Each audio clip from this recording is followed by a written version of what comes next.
In the long hallway of St. Mary's Children's Hospital, that small sound cut through the stillness like a tear in silk. A muffled cry that never became a voice. Ethan Cole stopped mid-step, his hand still resting on the handle of the supply cart. The corridor was hushed, lined with white-painted doors and windows looking into rooms that smelled faintly of antiseptic and soap. Beyond one of those panes of glass, a little girl sat on the edge of a hospital bed, her legs dangling, not quite touching the floor. A blue patient gown swallowed her small frame, and her hospital bracelet was half hidden under the sleeve. Her mouth was open as if to call, but no sound came, only the faint quiver of her shoulders. The cry had not come from her throat so much as from the way she trembled. Ethan had learned years ago in places far from home that you could read sounds even when there were none. In his 20s, wearing fatigues under an unrelenting sun, he had stood where sand met road and danger hid in silence. Back then, a sound could mean seconds gained or lost. Now, in this hallway, it meant something else entirely. The hum of the fluorescent lights meant another shift had begun. The steady tick of an IV pump meant the nurses were keeping their quiet arithmetic of care. And the absence of a voice in that half-cry meant a child had learned that sometimes words were not enough, or not safe. He glanced at the chart clipped outside the door. Weston Lila, 5 years old. Ethan stepped closer to the window. She was holding something in her lap. What looked like a stuffed bear, whose fur was worn thin, one ear nearly gone. The toy's faded brown matched the soft fall of her hair, which curled against her cheek. She didn't look at him. The door to the room opened on the other side, and a woman entered, tall, immaculate, her black coat falling open to reveal a navy dress that fit her as precisely as if it had been sewn for her alone. Her heels clicked against the tile, a sound out of place in the pediatric wing. In one hand she carried her phone, in the other, a thin folder. Claire Weston was not just a visitor. Ethan knew her face, though not personally, from the television screens in the hospital lobby and the news clips that sometimes played on staff room radios. She was the CEO of Weston Media Group, a corporation whose logo seemed to be everywhere: billboards, streaming platforms, online news banners. Here, however, she looked like any mother walking into a hospital room for the 1,000th time, exhaustion softening the angles of her beauty. "Lila," she said softly, setting her phone face down on the bedside table. "Hi, baby." The girl didn't move. Claire smoothed her daughter's hair and knelt so their eyes were level. "I'll be right outside while Dr. Madden comes in, okay? I won't be far." Her voice was gentle, coaxing, but there was a faint thread of desperation underneath, the kind only a parent could hear in themselves. Ethan moved his cart forward, keeping his eyes on the floor as he passed. He'd learned long ago that privacy was a currency in hospitals, one you didn't spend without permission. But before he reached the end of the hallway, Claire stepped out of the room and spoke his name. "Mr. Cole?" He turned, surprised she knew it. "You're maintenance here, aren't you?" He nodded. "Yes, ma'am." "Just handling light replacements on this floor today." She hesitated, glancing back at the room. "I don't suppose you've noticed anything unusual?" Ethan didn't answer right away. He'd seen enough in these halls to know that unusual was often code for things we don't talk about. Still, something in her tone invited honesty. "She hasn't said a word, has she?" he asked quietly.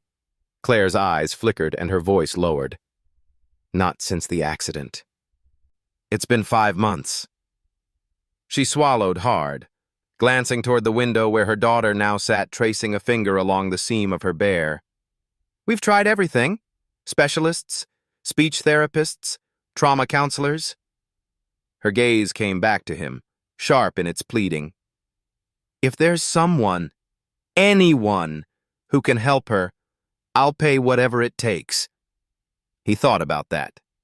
He'd seen parents offer anything from money to promises they couldn't keep, but his mind went, unexpectedly, to something smaller. To the stories his grandmother used to tell him, sitting on the back porch, about how healing sometimes came when no one was asking for it out loud. "I can't promise you that," he said finally, "but I can promise I won't rush her. Sometimes you have to sit with the silence until it's ready to end." Claire blinked, as if she'd just heard an answer she hadn't prepared for. "And what are you exactly, Mr. Cole? You're not a therapist?" "No," he admitted. "Just someone who's seen enough to know that safety comes before speech." She exhaled slowly as though weighing something heavy.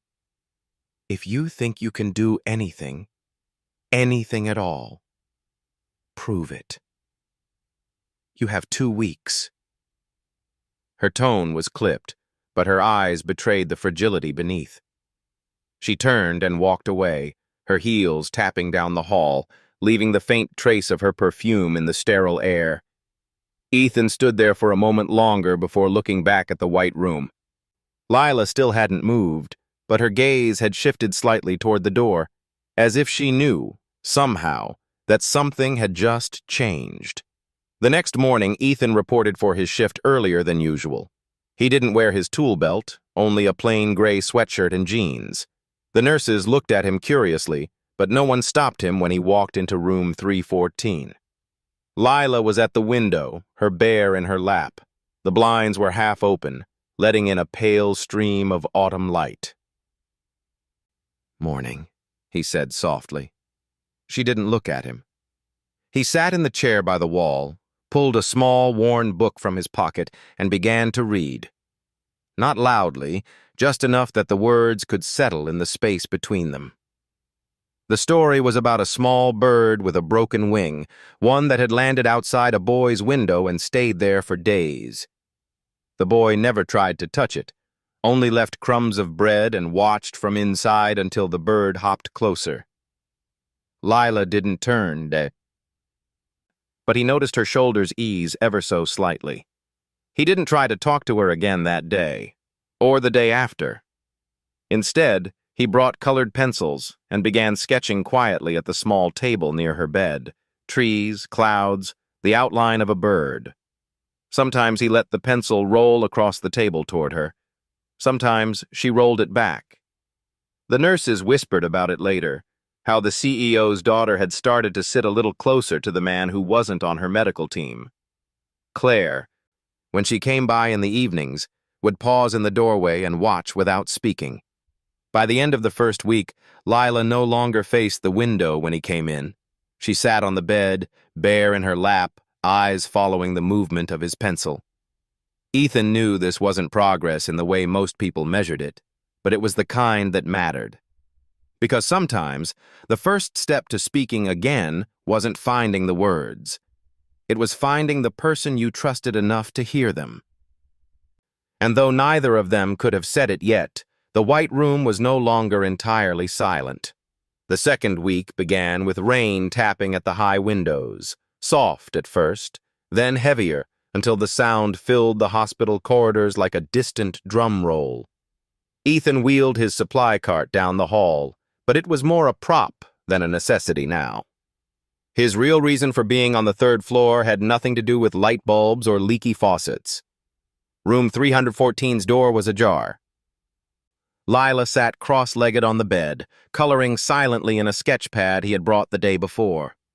She wasn't drawing anything recognizable, just shapes, loops, lines that curled into each other like vines. The bear lay beside her, its head propped against a pillow as if also watching the page. "Morning," he said. Her head tilted almost imperceptibly toward his voice, but her eyes stayed on her drawing. Ethan took the chair by the wall, not too close, not too far. He set down a thermos of hot chocolate on the side table, steam rising in faint spirals. He didn't mention it, just left it there in case she wanted it. For a long while, the only sounds were the rain and the faint scrape of her colored pencil on paper. Then the door opened and Claire Weston stepped in, her expression unreadable. She was wearing a charcoal gray suit today, the kind that spoke of boardrooms and camera flashes. Her hair was pulled into a sleek knot, but a few strands had loosened. Ethan wasn't sure if it was from the weather or from the kind of morning that made you forget about appearances. "Mr. Cole," she said, her voice cool. "Can I have a word?" Ethan rose, following her into the hallway. She closed the door gently behind them. "I've been told," she began, "that you've been spending time with my daughter outside of your duties here." "Yes, ma'am," Ethan said evenly. "You gave me 2 weeks to try." Her lips tightened. "I did. And I appreciate your intentions, but I think it's time we stop pretending this is going anywhere." Ethan studied her. "She's sitting closer now. She watches what I'm doing. That's something." Claire's eyes flickered with something. Doubt, perhaps, or fear, but her tone stayed sharp. "You're a maintenance worker, Mr. Cole. You're not trained in child psychology, speech therapy, or trauma recovery. My daughter needs a specialist, not someone who fixes broken light fixtures." He could have reminded her that he was also a veteran, that he'd spent years helping civilians in war zones, children whose voices had been stolen by fear, not by choice. But he didn't. He only said, "I'm not trying to replace her doctors. I'm trying to give her something they can't." "And what's that?" she challenged. "Safety," Ethan said simply. "Not the kind that comes from locked doors or hospital walls. The kind that tells her she can exist without having to perform for anyone. When she feels that, the words will come on their own." Claire folded her arms, looking past him toward the window at the end of the corridor. The rain streaked the glass in silver lines. "And if they don't?" "Then at least she'll know someone stayed," Ethan said, even when it was easier to walk away. Her gaze snapped back to him, and for a moment the CEO mask cracked. Beneath it was a mother who had been trying to will her child back into speech and was running out of ways to keep believing it was possible. "You have 1 week left," she said finally. "But understand this. If I think for a second that you're giving her false hope, you're gone." Ethan nodded. "Fair enough." That afternoon, Ethan returned to room 314. Lila had moved from the bed to the floor, sitting cross-legged beside the low table. The thermos of hot chocolate was now empty, its cap resting beside it. She didn't look up when he came in, but her hand paused over the page for a fraction of a second before continuing. He set a small paper bag on the table. "Brought something for you." Inside was a pack of colored pencils, 36 of them, all sharpened to fine points. She glanced at the bag, then at him, her expression unreadable. Slowly, she reached in and pulled out a deep sky-blue pencil, turning it between her fingers as if testing its weight. "Sky," Ethan said. "Or ocean. Depends on what you see." She looked back down at the paper, shading a small corner in blue. He noticed her bear had been moved again, sitting upright now, its stitched eyes facing the table like it was keeping watch. He took out his own sketch pad and began drawing a bird with its wings tucked in. After a few minutes, he slid the pad closer so she could see without feeling watched. "This one's not flying yet," he murmured. "But it will." Her pencil stopped mid-line. For a moment he thought she might speak, but she only resumed coloring, the blue deepening into something richer. The next day, Claire appeared earlier than usual. She stood in the doorway for a long while, watching her daughter quietly add green leaves around the edges of the page. Ethan was at the table too, sketching a small tree, the kind with branches that arched gently downward. "Lila," Claire said, her tone soft but cautious. The girl didn't look up. "I'm going to a meeting," Claire continued. "Mr. Cole will stay with you until dinner." Ethan noticed the shift in Lila's posture, subtle but there. She'd leaned just slightly toward him, as if to anchor herself. When Claire left, he leaned back in his chair. "Your mom worries about you," he said, not expecting an answer. That's what moms do. Lila's pencil stilled for a heartbeat. Then she picked another color, a pale yellow, and began to shade the center of a sun that had appeared in the corner of her drawing. Ethan smiled faintly. It wasn't a word, but it was an answer all the same. By the end of the second week, Claire returned with the same guarded look she'd worn the day she confronted him. "Well?" she asked, standing in the hallway outside room 314. Ethan met her eyes. "She's not speaking yet, but she's trusting. That's the first brick in the bridge." Claire shook her head slightly. "You talk like you know how this ends." "I don't," Ethan said. "But I know that if you tear the bridge down now, she'll have to start from the shore again. And that's farther than you think." Claire's jaw tightened. "You're asking me to keep believing in something I can't measure." He gave a small nod. "Sometimes the things you can't measure are the only ones worth counting." For a moment, they stood there, the rain easing into silence outside. Then Claire looked away, her voice quieter when she spoke again. "One more week, Mr. Cole. No more." Ethan inclined his head. Understood. As he stepped back into the white room, Lila glanced up from her sketch pad. Her eyes held his for a fraction of a second longer than before, and though she said nothing, Ethan could almost hear the unspoken question in them. "You'll still be here tomorrow, right?" He gave her the answer without words, by sitting down in the same chair, picking up his pencil, and beginning again. The days that followed were quiet, not the heavy, suffocating quiet of grief, but a different kind. It was a silence that seemed to be listening for something. Ethan Cole moved through it like someone tending a fragile flame. He didn't ask questions. He didn't coax or bargain for words. He simply made sure that when Lila looked up from her sketchpad or her bear, she found him there. In the mornings, he'd come with the first light that spilled across the hospital's brick facade. By now, the nurses had stopped wondering why the maintenance worker was visiting room 3114 so often. They'd seen enough to understand that whatever he was doing, if it could be called doing, wasn't making things worse. The room had changed in small ways since he first walked in. On the table by the bed, the pack of colored pencils had been opened and rearranged by shade. A few sheets of paper lay scattered, covered in fragments of worlds, half-finished trees, looping clouds, animals drawn in lines too tentative to be full. The bear had acquired a new ribbon around its neck, a pale green one Ethan had tied there without ceremony. Some days they sat side by side at the low table, each with a pad of paper. Ethan would draw, sometimes landscapes, sometimes animals, and Lila would work in the same space without crossing into his. It was an unspoken rule between them. No peeking at each other's pages unless invited. On other days, he read aloud from his small collection of books. Not fairy tales, not yet. Those could feel too sharp-edged for a child still nursing invisible wounds. Instead, he read from stories about animals, about seasons changing, about quiet acts of care.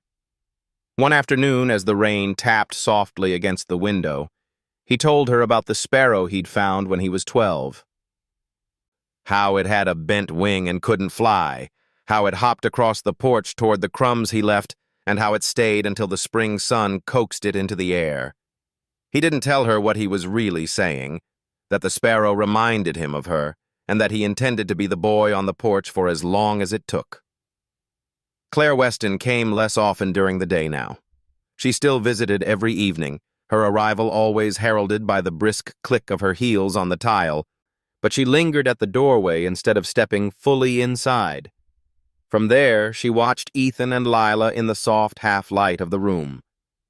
Once, she found them both drawing on the same page, Ethan sketching the outline of a tree and Lila adding small birds to the branches. Another time, she saw her daughter sitting cross-legged on the floor while Ethan carefully folded a paper boat and set it afloat in a shallow bowl of water. Claire didn't say anything about these scenes. but her eyes would soften, just for a moment, before the familiar steel returned. On the fourth day of this new quiet, Lila surprised him. Ethan had been working on the radiator, using it as an excuse to be in the room without the weight of conversation. He heard the faint scrape of a chair behind him and turned to see her standing by the window, holding something in her small hands. She came forward and placed it on the table, a drawing. It was rough, but he could make it out. A bird, its wings folded, standing in a patch of grass. Above it, a bright yellow sun with uneven rays. "For me?" he asked. She didn't nod, didn't smile, just placed it there and returned to the window. Ethan looked at the drawing for a long time. It wasn't just paper and colored pencil. It was a bridge. The first one she'd built toward him without prompting. The next few days unfolded like that. Small gestures, unspoken offerings. She would hand him a pencil she wasn't using. Slide her paper slightly toward him when she finished a drawing. Stand a little closer when he read aloud, though still without touching. Each movement was a sentence in a language without words, and Ethan was learning to read it fluently. He noticed that her drawings often had animals, birds, foxes, a single cat, but never people. He didn't push to know why. Trust was still a thin thread, and pulling too hard could snap it. One afternoon, as autumn light slanted across the room, Claire arrived earlier than usual. She stepped inside and watched for a moment before clearing her throat. "Mr. Cole," she said, "may I speak with you outside?" Ethan followed her into the hallway. "I've been watching," she began, her voice low. "She's calmer, more engaged." Ethan waited for the inevitable but. "But," she continued, "she's still not talking. And every day that passes without progress is a day she falls further behind in her therapy." He could hear the worry behind her measured tone. "Progress isn't always measured in words," he said. "Sometimes it's in the way she sits closer, or the way she draws something and wants me to see it. Those are steps, even if they don't look like it from the outside." Claire exhaled slowly, her gaze drifting to the closed door of room 314. "You're asking me to believe in something I can't hear." "I'm asking you to believe in something you can see," Ethan replied. For a moment, neither of them spoke. The sounds of the hospital filled the silence, the beep of a monitor somewhere down the hall, the distant roll of a gurney wheel. Finally, Claire gave a short nod. "Another week. But after that—" Her voice trailed off, the unspoken end of the sentence hanging between them. When Ethan returned to the room, Lila was still by the window, her bear in her lap. She glanced at him, then back at the glass, where raindrops slid down in slow, crooked paths. He sat in his usual chair, pulled out his sketch pad, and began to draw. Not a bird this time, but a bridge stretching over a river. Halfway across, he paused and slid the pad toward her. Her small hand reached out, picked up a pencil, and without looking at him, she began to draw the far bank. They didn't need to speak. The bridge was already building itself. The afternoon sun was soft that day, filtering through the half-open blinds in room 314, striping the floor in alternating bands of gold and shadow. Outside, the hospital's front drive was unusually busy. Car doors slammed, engines idled, and the faint blare of a horn drifted upward from the street below. Ethan sat at the low table, sharpening colored pencils with the small hand-crank sharpener he'd brought from home. Lila was beside him, her bear perched on the edge of the table as though keeping watch. She was drawing again, long lines of gray and black that intersected like the skeleton of a building. The sound came suddenly, the sharp screech of tires on wet asphalt, followed by a hollow metallic clang. It wasn't close enough to be dangerous, but it was loud enough to find its way into the white room like an uninvited guest. Lila froze. The pencil in her hand stopped mid-line, her knuckles whitening around it. Her head jerked toward the window, eyes wide, breathing quickening. Ethan's gaze flicked to her and back to the glass. He knew that look. He'd seen it on the faces of soldiers when a noise pulled them back into a place they thought they'd left behind. "Hey," he said softly. "It's just a car outside." But she wasn't hearing him. Her small body went rigid, shoulders creeping toward her ears as if she could hide inside herself. The pencil slipped from her fingers and rolled off the table. Ethan moved slowly, deliberately.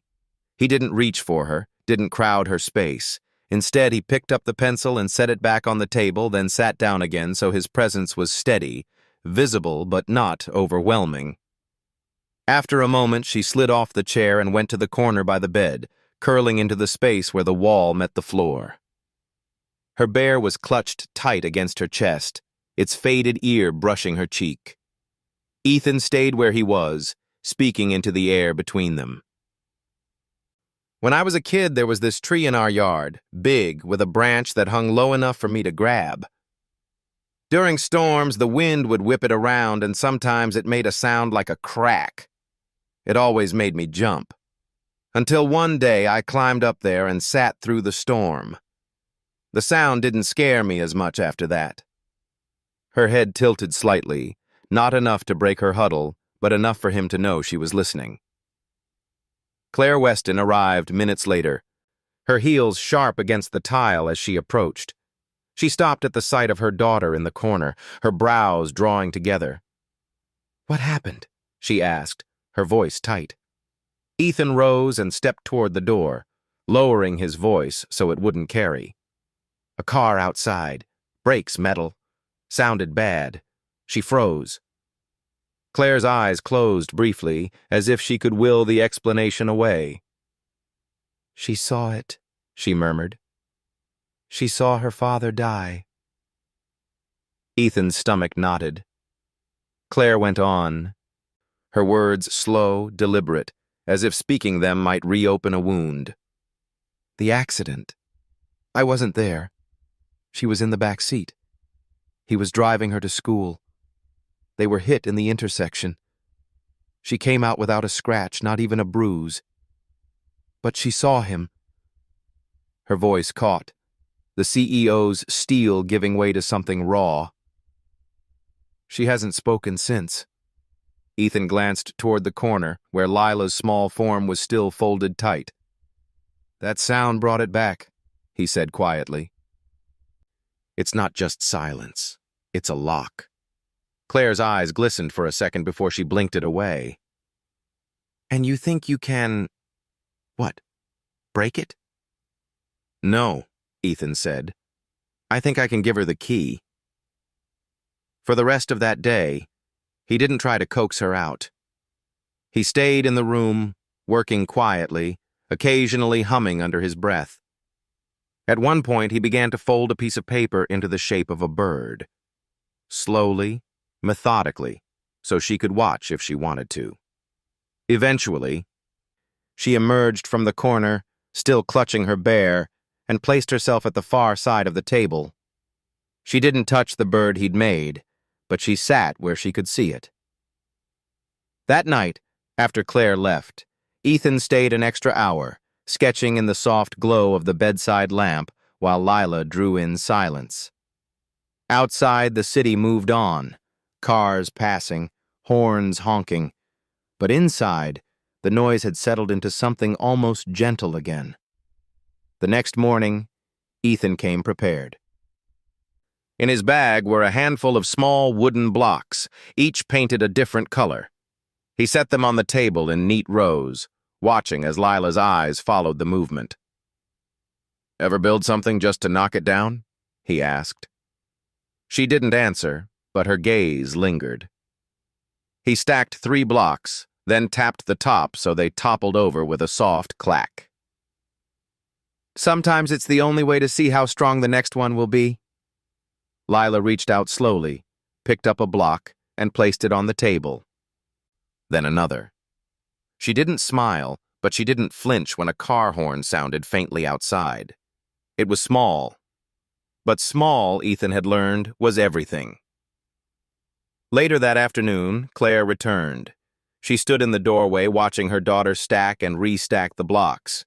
Her eyes shifted to Ethan. "What's this supposed to do?" she asked, though her voice lacked the earlier edge. "It's not about the blocks," he said. "It's about her hands moving again when she hears a sound. About not letting the past own every second of her present." Claire's gaze softened just for a heartbeat. "You speak like someone who's been there." Ethan didn't answer. Some stories weren't meant to be told in hallways. By the end of the week, the blocks had become a ritual. They built towers in silence, sometimes adding little paper flags or drawing doors and windows on scraps of paper to tape to the sides. Ethan never mentioned the sound that had driven her to the corner, and she never brought it up. But once, when brakes squealed faintly outside, she only paused for a moment before setting another block in place. It wasn't the shattering of the wall, but it was a crack. And cracks, Ethan knew, were where the light came in. The morning began with a sky the color of lead. Clouds pressed low over the city, heavy with the promise of rain that wouldn't be gentle.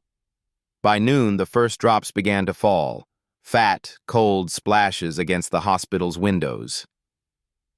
Within an hour, the rain had thickened into a curtain, and the wind had found its voice. Ethan was on the third floor, sorting through his toolbox when the first low rumble of thunder rolled through the building. It was distant, but in hospitals, sounds carried differently, through vents, down long halls, around corners until they found you. Room 314's blinds were open. Lila sat on her bed, sketchpad in her lap, drawing something with deliberate, careful strokes. Her bear rested beside her, as always. She didn't look up when he entered, but he noticed her pencil movements were slower than usual. "Rain's coming hard," Ethan said, setting his tools down and pulling a chair closer to the bed. "Smells like it, too." She kept drawing.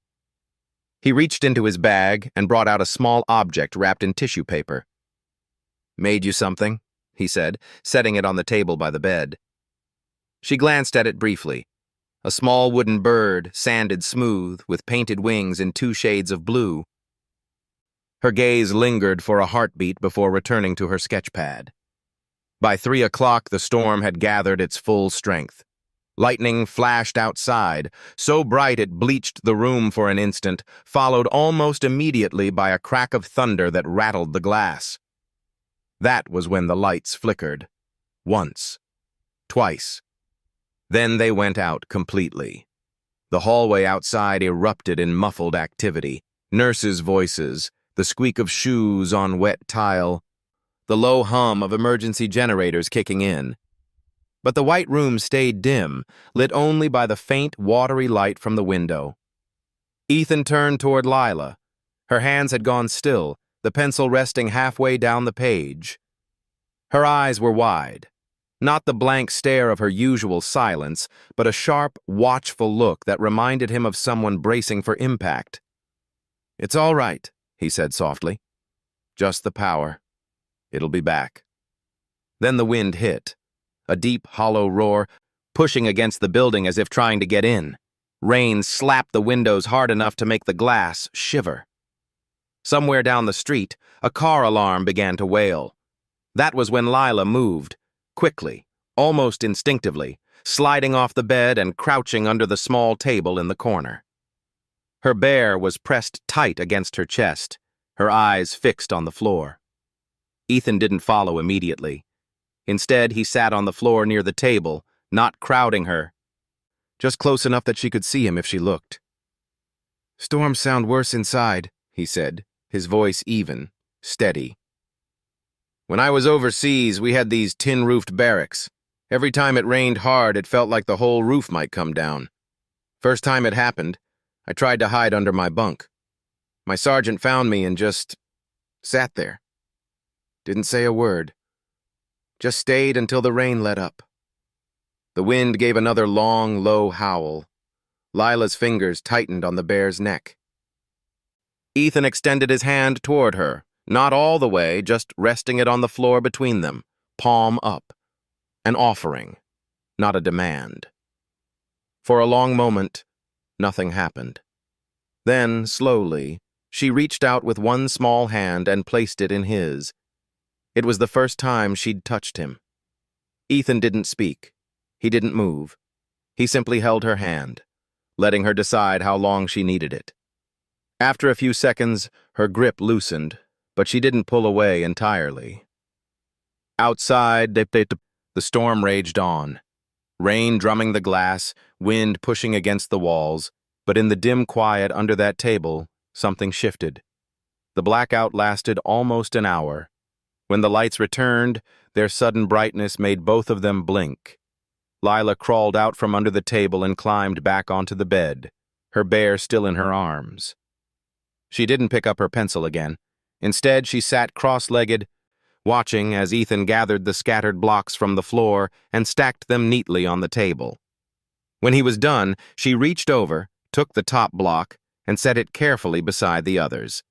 Claire arrived that evening, stepping into the room with the faint scent of rain still clinging to her coat. She paused, noticing how close Lila was sitting to Ethan, closer than she had ever seen. "What happened?" she asked. Ethan glanced at Lila, then back at Claire. "Storm," he said simply. "We got through it." Claire's gaze moved between them. There was something in her eyes, a mix of relief, curiosity, and a flicker of hope she tried to hide. "I'll be in tomorrow morning," she said, smoothing her daughter's hair. "Sleep well, Lila." The girl didn't answer, but she didn't pull away from her mother's touch. That night, as Ethan left the hospital, the air outside was clean, rinsed by the storm. The streets glistened under the street lamps, and the sound of dripping water echoed in the quiet. He thought about the moment under the table, the small, hesitant weight of her hand in his, and knew it was more than comfort. It was trust, the kind that couldn't be bought or hurried. He also knew that storms, for her, would never just be rain and wind. They would always be a door back to the moment everything changed. But now, maybe, she had someone to hold the door closed with her. The next morning, Lila was already at the table when he arrived. In front of her was the wooden bird he'd given her, its painted wings glinting in the light. She pushed it toward him, then tapped the paper beside her. On it was a drawing, two birds sitting side by side on a branch, their wings touching. Ethan looked at her, but she was already bent over her sketchpad again, as if she hadn't just given him the clearest sentence she'd spoken without words. And he didn't need to say anything in return. The hospital garden had always been a quiet place. Nestled between two wings of the building, it was sheltered from the street and open only to the sky. A stone path wound between low hedges and flower beds, ending at a small bench that faced a patch of open grass. For most patients, it was just a spot for fresh air. For Ethan, it was where he brought his coffee when he needed to think. That morning, the air was cool, washed clean by yesterday's storm. The grass still held drops of water that caught the sunlight like glass beads. The scent of wet earth lingered, mingling with the faint sweetness of the roses climbing along the fence. Lila sat on the bench, her bear on her lap, her legs swinging above the ground. She was dressed in a pale yellow sweater today, the color of weak sunlight breaking through clouds. Ethan stood a few steps away, tugging on the string of a small kite he'd made the night before, a simple diamond shape, covered in white paper with blue trim. "Ever flown one of these before?" he asked, though he knew she wouldn't answer. She watched the kite as it caught the breeze, bobbing once, twice, before climbing higher. Ethan let out more string, the kite swaying gently against the blue sky. He could feel her eyes following it, her head tilting slightly with its movements. "You've got to give it room," he said. "Pull too hard and it'll crash. Give it nothing and it'll drift away. It's all about balance." The breeze strengthened, and the kite soared higher. For a moment it seemed to hang there, motionless, before dipping slightly and rising again. Lila leaned forward, her fingers curling around the edge of the bench. Ethan glanced at her, then back at the kite. "You want to try?" Her eyes flicked to him, then to the handle in his hand. She hesitated, but when he stepped closer and offered it, she reached out. Her small fingers wrapped around the spool, her grip careful but firm. The kite dipped suddenly, and she instinctively pulled back. It rose again, steadier this time. "That's it," Ethan murmured. "You've got it." For a while they stood there in silence, the kite dancing in the air. Then Lila's lips parted. Her voice was so soft Ethan almost thought he imagined it. "Hi." He froze. The word was barely more than a breath, but it was there, clear and unbroken. Lila's eyes were still on the kite. She hadn't even realized what she'd done. Ethan crouched slightly, his gaze level with hers. "Yeah," he said quietly. "It's high." She blinked at him, as if only now aware she'd spoken. A faint crease appeared between her brows, part surprise, part uncertainty. He didn't make it a moment for clapping or calling attention. Instead, he let the silence settle back around them, the way you would with a wild bird that had just landed on your hand, still careful, so it wouldn't spook. That afternoon, in room 314, Lila picked up her colored pencils and began a new drawing. Ethan sat at the table, sharpening the ones she'd left dull. The first sound of her voice had changed something, not just in her, but in him. He'd thought he was patient before, but now patience felt like a living thing in the room, breathing with them. She was drawing the kite. The string was a thin black line, and at the other end she had sketched two small figures, a tall one holding the spool, a smaller one with arms outstretched. When she finished, she slid the paper toward him. "It's us," he said. She didn't respond, but her mouth curved just slightly, the closest thing to a smile he'd seen yet. Claire arrived earlier than usual that evening. She stepped into the room, her heels clicking softly on the tile, and glanced between Ethan and her daughter. "How was she today?" she asked, her voice careful, as if afraid of the answer. Ethan looked at Lila, who was still bent over her drawing. "She spoke," he said simply. Claire's eyes widened. "She... what?" "One word," Ethan said. "She was watching the kite. She said, 'Hi.'" Claire's breath caught. She turned to her daughter. "Lila, sweetheart, is that true?" Lila didn't answer. She was shading the sky around the kite, her head bowed, but her ears were pink. Claire stepped closer, her voice trembling now. "Baby, you..." Ethan shook his head subtly. Claire hesitated, then pulled back, realizing.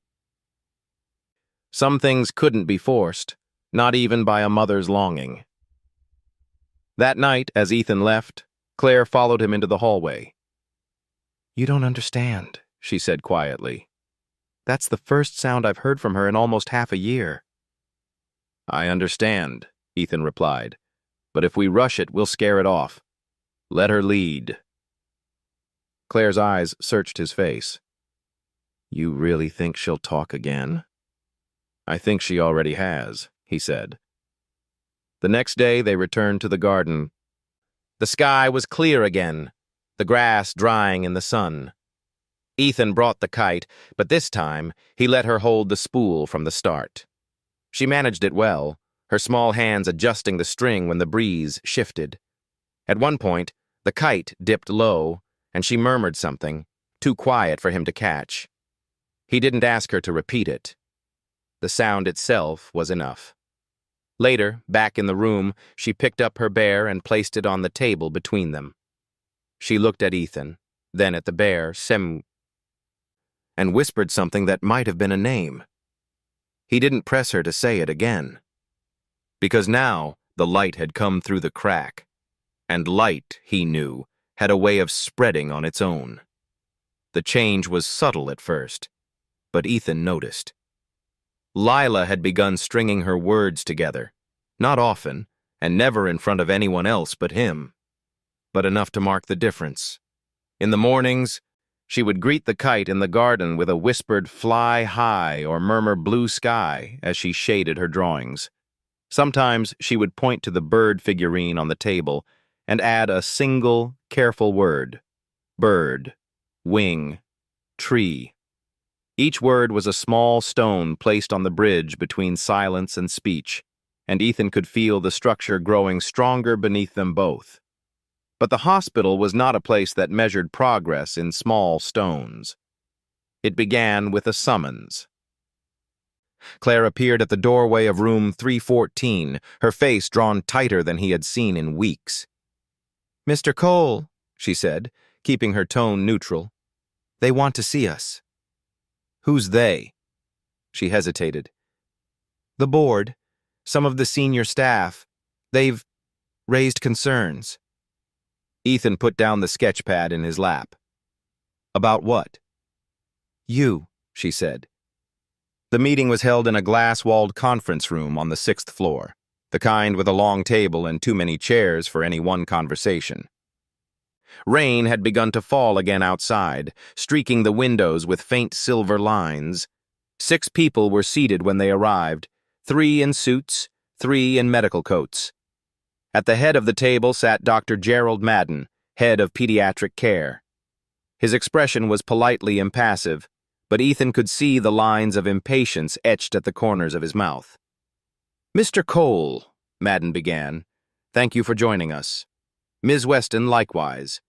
We've reviewed the situation with your daughter's care, and while we acknowledge her case is unique, we have serious reservations about the current approach." Claire's jaw tightened. "She's making progress." Madden steepled his fingers. "Progress is a relative term. From our perspective, she's receiving unstructured, non-clinical interaction from an untrained staff member whose role here is—" He glanced at the folder in front of him. "Maintenance." Ethan kept his voice calm. "With respect, Doctor, what you call unstructured interaction is exactly what's been working for her." One of the board members, a woman in a navy blazer, leaned forward. "Working how? Has she completed any of her prescribed therapy goals? Has her speech returned to functional levels?" "She's speaking," Ethan said. "Not in full sentences yet, but not in therapy," the woman interrupted. "Only with you, which means whatever she's gaining isn't transferable. That's a problem." Madden's tone softened, but it carried the weight of finality. "We can't base a child's treatment plan on the presence of a single individual who is not a licensed practitioner. If anything were to happen, if you were unavailable, the entire process would collapse. That's not sustainable care." Ethan looked at Claire. She hadn't moved, but he could see the storm gathering behind her stillness. "So what are you saying?" she asked. Madden sighed. "We're saying Mr. Cole should no longer be involved in Lila's treatment. Effective immediately." The words hung in the air like the sudden silence after a slammed door. Claire's voice, when it came, was low but sharp. "You want to take away the only thing that's helped her in 5 months." "Ms. Weston," Madden began. "No," she said, cutting him off. "You've had your chance. Therapists, specialists. None of them reached her. He did. And now that you're uncomfortable with how it looks on paper, you want to pull him out?" "This isn't personal," Madden replied evenly. "It's protocol." "It's fear," she shot back. "Fear of doing something different. Fear of not being the one in control." The room went still. Ethan could feel every eye on Claire. "You're making a mistake," she said finally, her voice steady again. "If you force this, I'll take her out of the hospital, and I'll take him with me." A ripple of discomfort passed through the room. Madden leaned back, his expression unreadable. "That would be unconventional." "So is healing," she said. They left the meeting without another word. In the elevator, Claire kept her gaze fixed on the doors. "They're going to push harder," Ethan said quietly. "I know," she replied, "and they're going to lose." That afternoon, back in room 314, Lila was sitting at the table when they walked in. She looked from her mother to Ethan, her brow furrowing as if she could sense the tension that followed them. Ethan forced a small smile. "Hey, guess what? The rain's perfect for paper boats." Her eyes lit just slightly. He began folding one from a page torn from his sketchpad, creasing the paper with slow, deliberate movements. She watched every fold. When he set it on the table, she reached out, traced the edge with her finger, and whispered, "Boat." Claire's breath caught. Ethan met her gaze, but neither of them said a word. The next day, a formal letter arrived from the hospital administration, reiterating the board's position. Claire didn't show it to Lila, but she kept it folded in her bag, the crease lines deepening each time she opened it. That evening, she stood in the doorway of room 314 while Ethan read aloud from one of his books. Lila sat close enough that their shoulders almost touched, her bear on the table between them. When the story ended, Lila looked up at him and asked softly, "You come tomorrow?" Ethan felt something in his chest tighten. "Yeah," he said. "I'll be here." From the doorway, Claire's eyes glistened. Whatever the board said, this was not something she would let them take. The letter came on a Monday morning. Ethan was on the third floor, tightening a loose hinge on a supply closet door, when Claire appeared at the end of the hallway. She wasn't wearing her usual armor of a tailored suit. Instead, she had on a simple gray sweater, her hair loose around her shoulders. But it wasn't her clothes that caught his attention. It was the set of her mouth, the way she gripped the envelope in her hand. "They're making it official," she said when she reached him. Ethan wiped his hands on a rag. "The board? They voted late Friday. You're barred from direct contact with Lila starting tomorrow." For a moment, neither of them spoke. Somewhere down the hall, a monitor beeped steadily, each note cutting into the silence like a metronome marking time they didn't have. "They think she'll just keep talking without me?" Ethan asked. "They think she'll be fine," Claire replied bitterly. "Because they don't see the difference between speaking to fill a checklist and speaking because you feel safe." She looked down at the envelope in her hands. "They don't understand that without you, she'll shut down again." Ethan exhaled slowly. "Then we have one more day." That last day was spent in the garden. It was a bright afternoon, the air crisp with the first hint of winter. Ethan brought the kite again, letting Lila hold the spool as the wind tugged at the string. She stood with her feet braced apart, her hair blowing across her face, her eyes following the kite as it bobbed and dipped. After a while, she handed him the spool and sat on the bench, pulling her bear into her lap. "You come tomorrow?" she asked, her voice hesitant. Ethan crouched in front of her. "Not for a little while," he said gently. Her brows knit together. "Why?" "Some people here, they think it's better if I'm not around, but I don't think they're right." She looked down at her bear, stroking the worn fabric between her fingers. "You come back?" "I'll come back," he promised, "no matter what." The next morning, room 314 felt different. When Ethan arrived, a nurse he didn't recognize was stationed outside the door. "You're not on the list anymore," she said, her tone apologetic but firm. "Orders from administration." He could see through the small window in the door. Lila was at the table, coloring. Her head turned toward the door, and for a moment their eyes met. She put her pencil down and stood, taking a step toward the glass. The nurse moved slightly to block his view, but not before he saw the small, uncertain lift of her hand in a wave. Ethan nodded once, then turned away before she could see the rest of his face. That evening, Claire called him. "She hasn't said a word all day," she said without preamble. "Not to me, not to the nurses, not even to the therapist." "I'm not surprised," Ethan said quietly. Claire's voice wavered. "It's like they pulled the plug and the lights went out." "Then bring her somewhere the lights can come back on." There was a long pause. "You're saying I should take her home?" "I'm saying," Ethan replied, "that whatever progress she made came from more than just the walls of that room. It came from trust. And that trust isn't tied to a hospital ID badge." 2 days later, the story broke.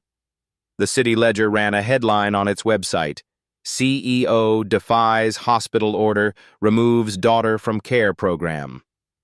The accompanying photo was grainy, Claire leading Lila by the hand out of St. Mary's front entrance, her other arm wrapped around the girl's shoulders. By the end of the day, the article had been picked up by national outlets. Comment sections buzzed with divided opinions, some praising Claire's choice, others condemning it as reckless. For Claire, it was noise she could ignore.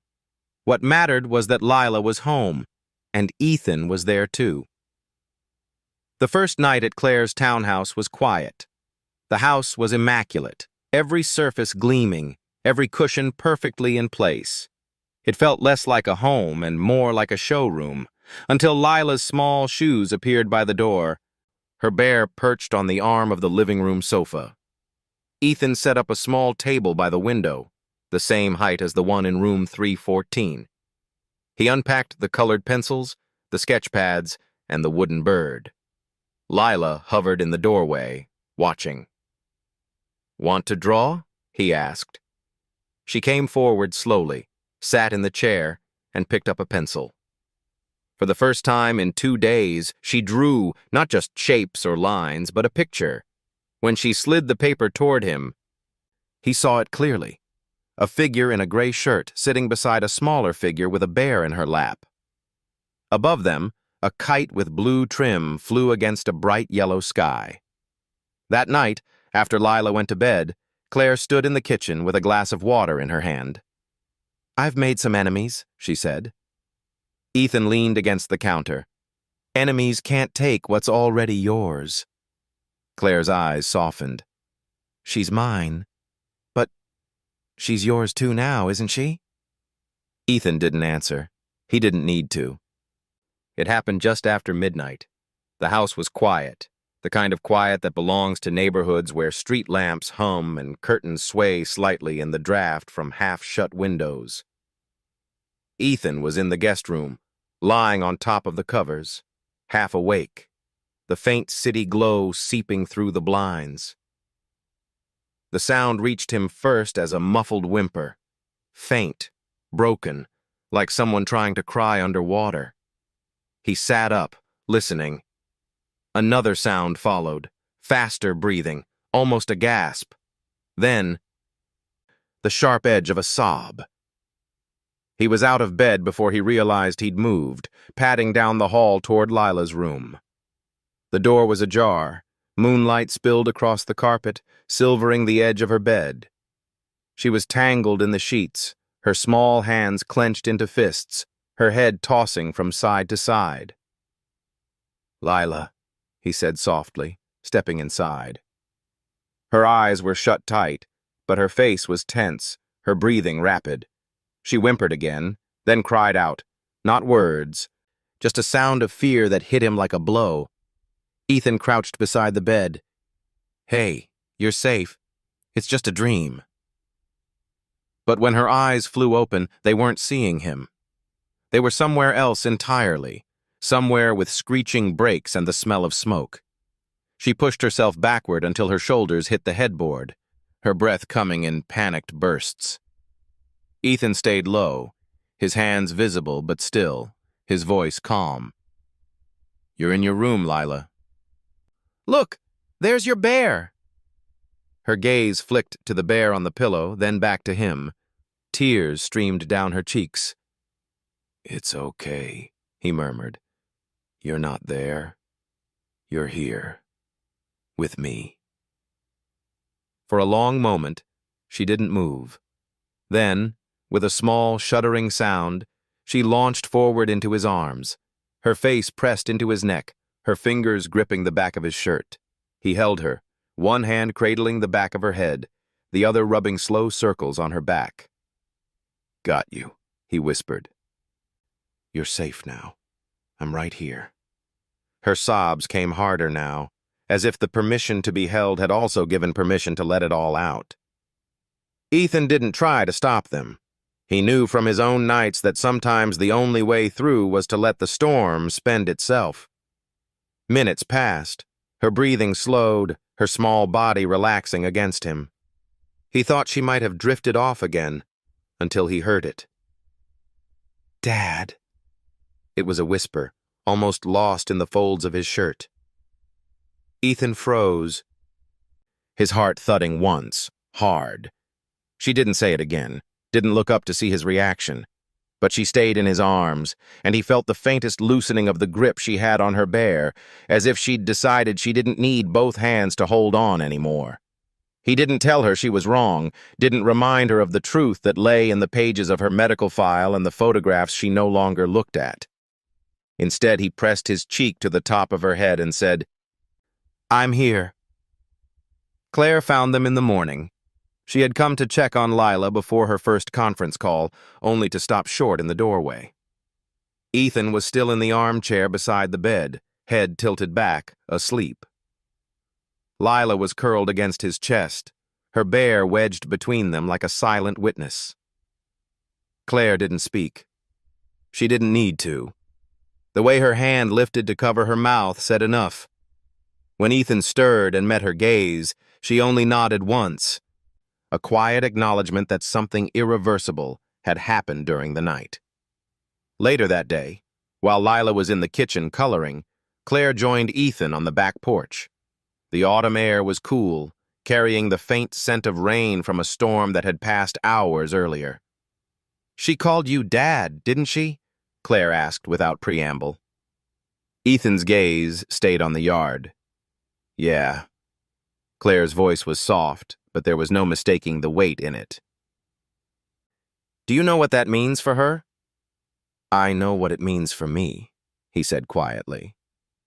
She studied him for a moment. "Then I hope you're ready to keep being that for her. Because once she's given you that place, she's not going to take it back." Ethan finally looked at her. "I'm not going anywhere." Claire's eyes lingered on his face, as if searching for cracks. When she found none, she gave a small, almost imperceptible smile. "Good." That night, as Lila got ready for bed, she placed her bear on the pillow and turned to Ethan. "Stay?" she asked. He pulled the chair closer to her bed. "I'll be right here until you're asleep." She nodded, climbed under the covers, and closed her eyes. Within minutes, her breathing evened out. Ethan sat in the dim light, watching the rise and fall of her small shoulders. He knew that the nightmare would come again, that healing wasn't a straight line, but now there was a word between them that hadn't existed before. And that word was enough to keep him there for as many nights as she needed.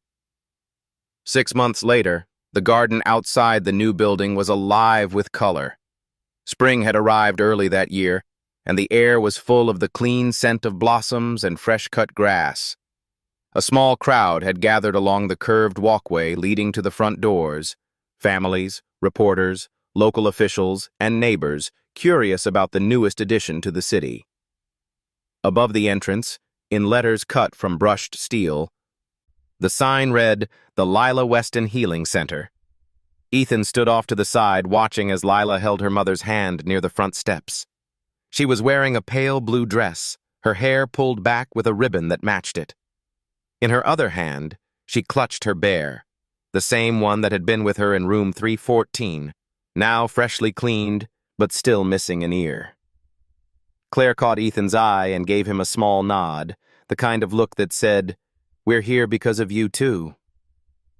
When the speeches began, Claire stepped up to the small podium, The microphones caught her voice clearly, but her words weren't for the cameras. They were for the parents in the crowd who carried the same quiet desperation she had once carried into that hospital room. "My daughter stopped speaking after a tragedy no child should endure," she said. "And for months I tried every standard solution.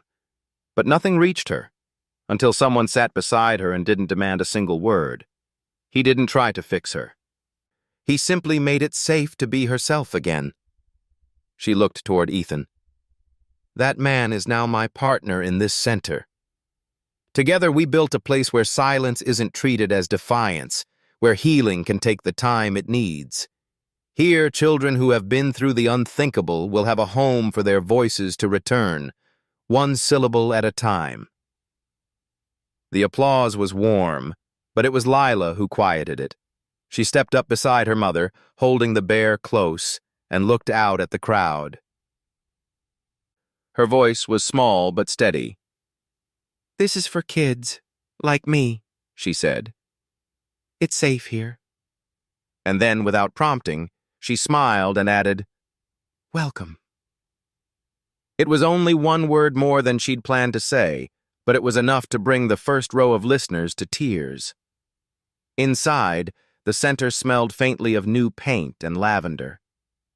The walls were lined with drawings, some from the children who had already begun visiting during the soft opening, some from Lila herself. In one hallway, framed and hung at eye level, was her drawing of the kite, two figures on the ground, the string stretching up to a blue-trimmed diamond against a yellow sky. Ethan walked slowly through the rooms, therapy spaces with beanbag chairs and art supplies, quiet rooms with low light for children who needed stillness, a small library with a window seat that looked out over the garden. Everywhere he saw the same thing, the possibility of trust taking root. That afternoon, when the visitors had gone, Claire found Ethan in the garden. Lila was on the grass nearby, helping another child her age build a tower of wooden blocks. The air was filled with the faint hum of bees in the flowers. "You know," Claire said, standing beside him, "I never told you what I thought the first time I saw you with her." Ethan glanced at her. "I'm almost afraid to ask." "I thought, he's wasting her time. I thought you were just a man with a toolbox trying to play hero." She smiled faintly. "I couldn't have been more wrong." Ethan didn't respond right away. His eyes stayed on Lila, who was now laughing quietly as the block tower wobbled. It was the first time he'd heard her laugh so freely in public. Claire followed his gaze. "You didn't just give her voice back," she said. "You gave her a place where she'll never lose it again." There was a pause, the kind that wasn't empty but full of something unspoken. Then she reached over, took his hand, and squeezed it once. Later, as the sun began to set, the three of them stood at the edge of the garden. The sky was streaked with pink and gold, the air cooling as evening approached. Lila held both their hands now, swinging them gently back and forth. She tilted her head toward Ethan. "You fly kite with me tomorrow?" "Of course," he said. Claire smiled down at her daughter. "I think we can make that a tradition." Lila's eyes lit. "Every spring?" Ethan bent slightly, his voice warm.